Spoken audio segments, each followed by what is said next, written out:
I begin by giving thanks to God for this privilege to talk to you today. It indeed is a privilege.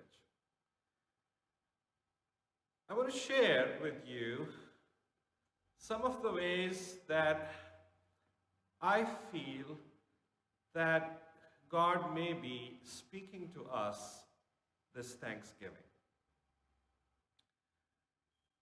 As we are in the middle of this pandemic, we find ourselves in living a life that we are not really used to. We are not accustomed to it, things that we have to do that we have not done before, and just simple things. For instance, my wife, who is a teacher, teaches theology at a school, uh, she is teaching from home these days. And uh, frankly, I consider that to be a blessing. Uh, and you may be thinking, a blessing in what way? A blessing because we have been married for now 12 years, and I have never had the opportunity to actually sit in one of her classrooms and watch her teach. And in the last few months, whenever she has had to do this from home, I have been blessed to watch her teach. So recently, as she was teaching her students, she shared with her students a video from Bishop Frank Cajanio, who is the bishop of the Bridgeport Diocese of the Roman Catholic Church. And it was about Thanksgiving. And in that, Bishop Frank Cajanio says that what is the opposite of a grateful heart? And then he goes on to say that the opposite of a grateful heart is an entitled heart. And as I was in the house while my wife was sharing this with her students, I thought to myself, that is so true. There is great wisdom in that. That the opposite of a grateful heart is an entitled heart.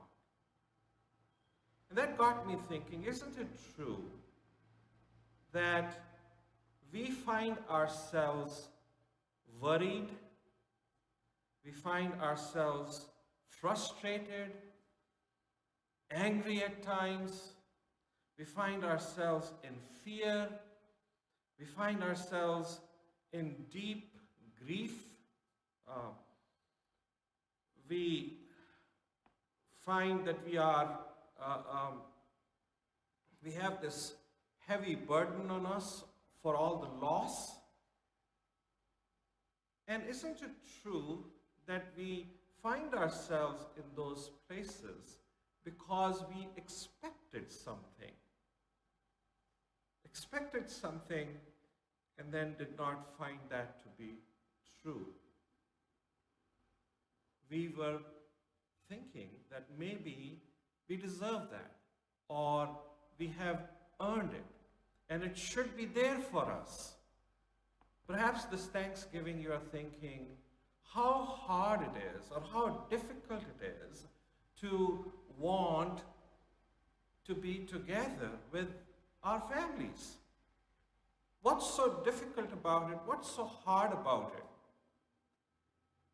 And yet, this pandemic may be causing people to make the choice to not spend this Thanksgiving with their family members in fear of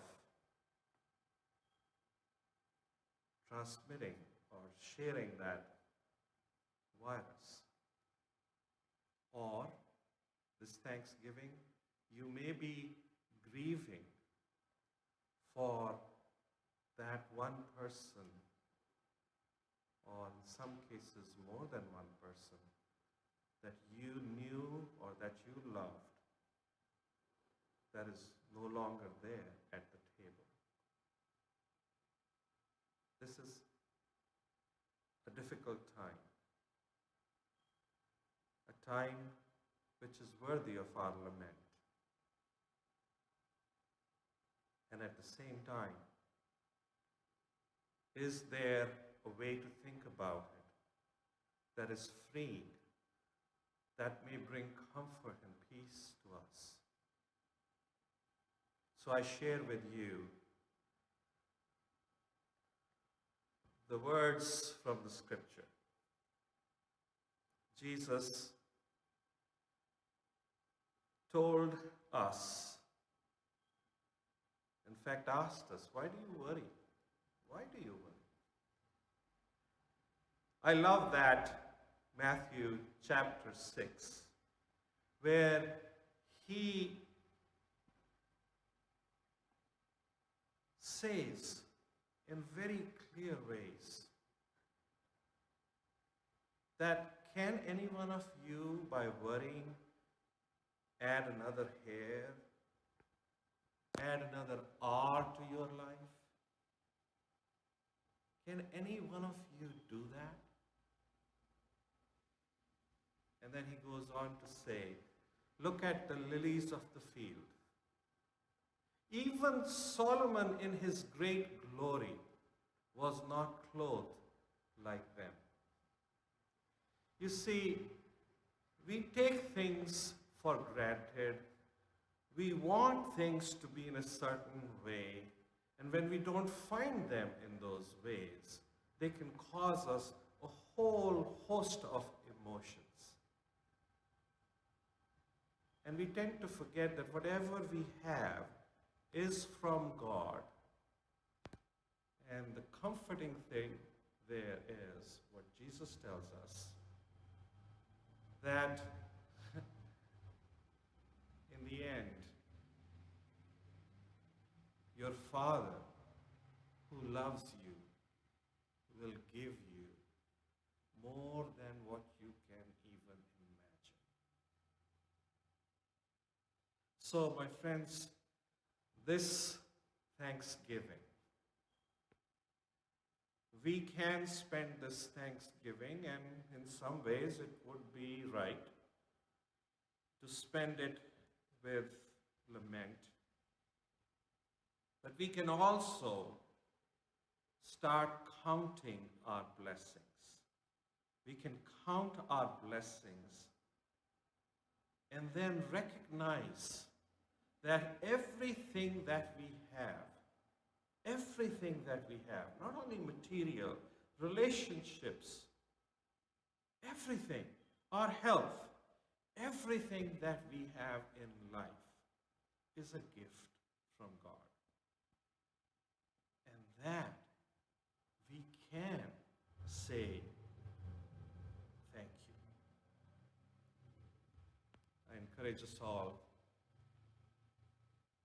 no matter which way you may be gathering, you may be using Zoom. I know some of the parishioners are telling me, just last night someone said, we'll have 20 people calling in and having a virtual Thanksgiving dinner. So no matter which way you are gathering or not gathering, whatever your choice may be, know that everything in our lives, including this privilege, as I said, to speak to you, is a gift from God. So let's receive those gifts with grateful hearts, not entitled hearts, but grateful hearts.